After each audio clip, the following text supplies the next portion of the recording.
Yes, the Honorable Benny Abante. I just came in and I hear this.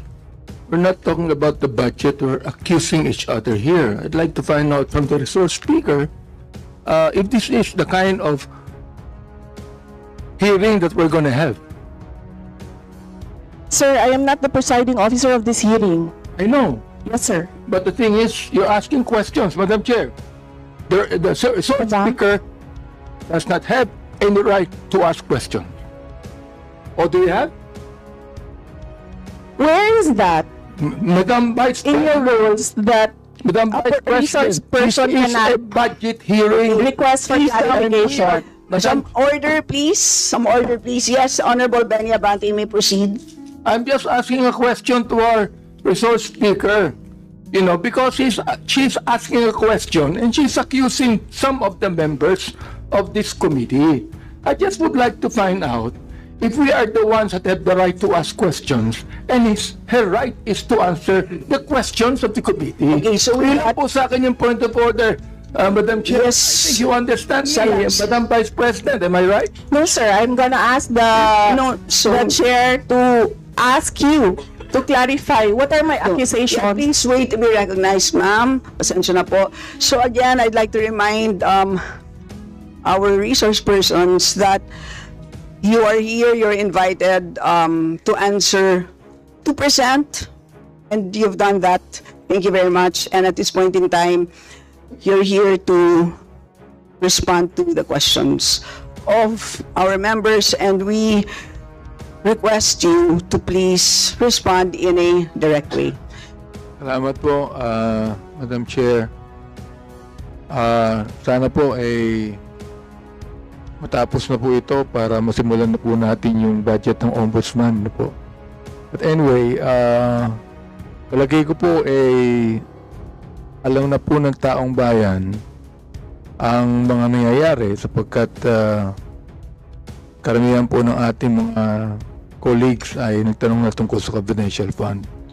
Pero gusto ko lang pong tanungin si Madam Vice President if the representatives of the people like this House has all the right to scrutinize the budget of any agency. Madam Chair. Madam Vice President. Madam Chair, is it a question? I think it's directed to the House. No, I'm asking you the question, Madam Chair. I'm asking the question to the resource speaker if she believes that this House, being the representative of the people, has the right to scrutinize the budget of any agency.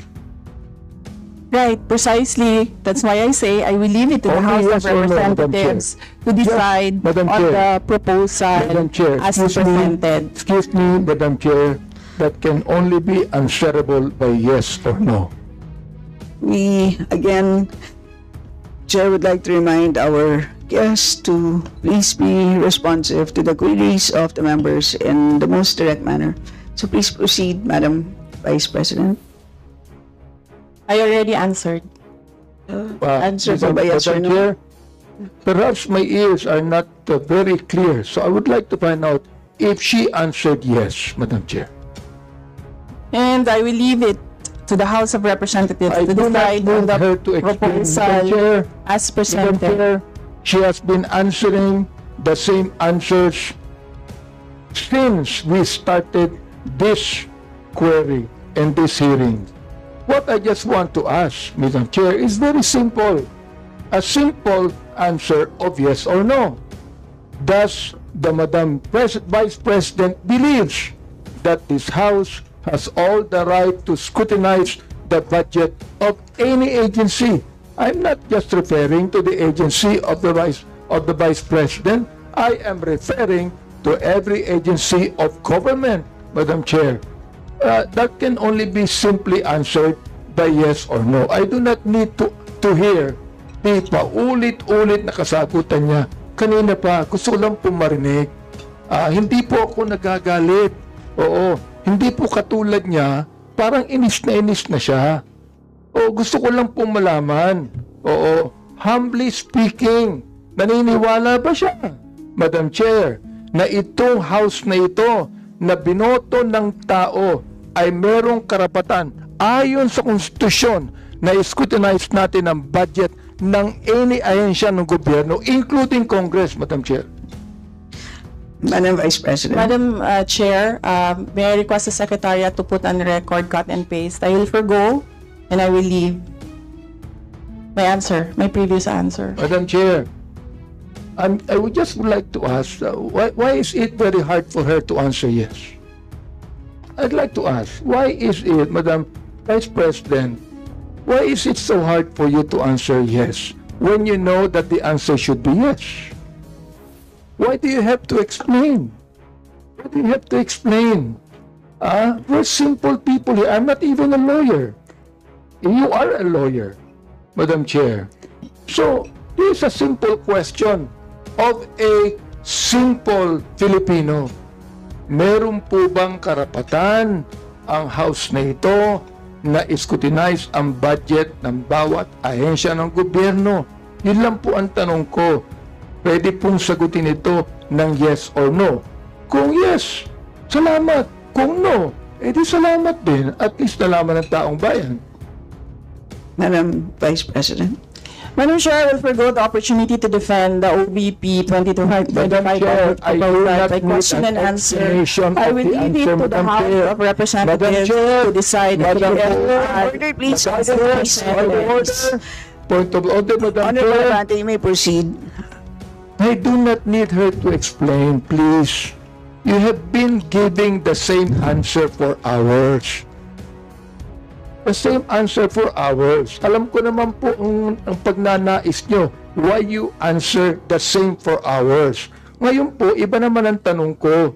Ang tanong ko ito, tatanungin ko uli, Madam Chair, meron po bang karapatan bilang mga representante ng taong bayan sa bawat distrito at party list na mag-scrutinize ng budget ng bawat ahensya ng gobyerno? Hindi po natin pinag-uusapan dito ang confidential fund. Ang pinag-uusapan po natin budget. Madam Chair, before you answer, the gentleman wishes to have a direct answer, either yes or no. Are you going to provide a direct answer? Honorable Abante? So, what is the answer? I asked whether our Madam Vice President will provide a direct answer to your query, and the answer is no. May I know why? Madam Vice President? And her answer is no as well. I don't think that would be the right answer, Ms. The question is, may I know why? And her answer is no. Would that be the right answer to the question why? Madam Vice President, do you wish to comment? Madam Chair, hindi dahil hindi nyo gusto yung mga sagot ko, hindi nyo gusto yung manner ng pagsagot ko, at hindi nyo gusto ang mga sinasabi ko, hindi ibig sabihin na hindi ka sinasagot. Madam Chair, point of order. Yes, Honorable. Mali po yata ang sinasabi niya, hindi nyo gusto. Hindi yung nyo. Madam Chair, wag niyong isali dito ang aking mga kasamahan dito. Ako ang nagtatanong. Sabihin mo sa akin, hindi ko gusto ang tanong mo. Yun lamang ang dapat niyang sabihin sa akin. Sapagkat hindi ko rin gusto ang sagot niya. Madam Chair, ganun lang. Oo. Ano po ang sagot niya? Madam Vice President, do you wish to Madam Chair, answer? There's no question. The Honorable Abante is asking for a question, for a response. Ano po ang sagot niya? Yan ang huli po niyang sinabi. I request that the question be repeated.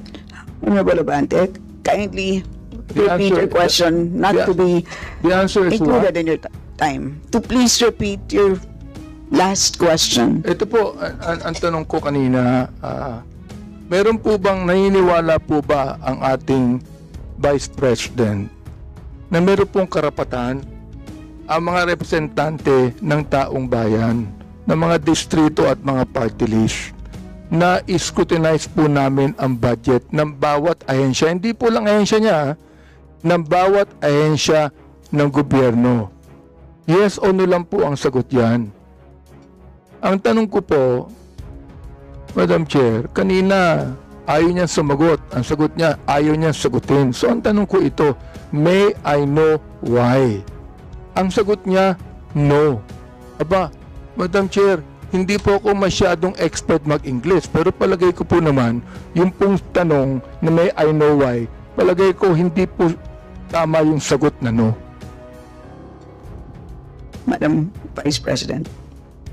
Madam Chair, palagay ko. So that explains it. It is his opinion. Madam Chair, It's up to you. You are the deciding officer. Madam Chair, hindi ko po opinion yun. Nakalagay po sa Constitution yun. Tulad po ng Vice President natin. Naniniwala po siya sa mandato niya bilang Vice President. Naaayon sa Konstitusyon. Gayon din po ang mandato natin dito na meron tayong karapatan mag-scrutinize ng budget ng anumang ahensya ng gobyerno ayon sa Konstitusyon. Ang tanong ko sa kanya, naniniwala ka ba doon? Madam Vice President. Madam Chair, umikot na po tayo. Bumalik na tayo sa simula. Natapos na yon, nasagot na. Ang sinabi, palagay ko, hindi iyan ang tamang sagot. Kung hindi niya gusto yung sagot ko, hindi ibig sabihin na hindi ako sumagot. Madam Chair, palagay ko, hindi po siya sumagot sapagkat inu-audit lamang niya ang sinabi niya. O ito po ang gusto kong tanungin sa kanya. Pwede ba, Madam Chair, pakiulit mo yung sagot mo na isinasagot mo ng paulit-ulit kanina pa, Madam Chair. Gusto ko lang ulit marinig. Gusto ko lang ulit mai-record. Pakiulit mo lang ang sagot mo sa lahat ng mga tanong na tinatanong dito mula pa kanina. Madam Vice President.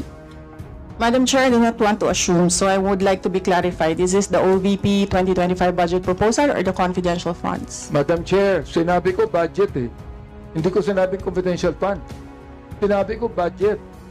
Medyo mahina yata ang tenga ni Vice President eh. Sinabi ko budget eh.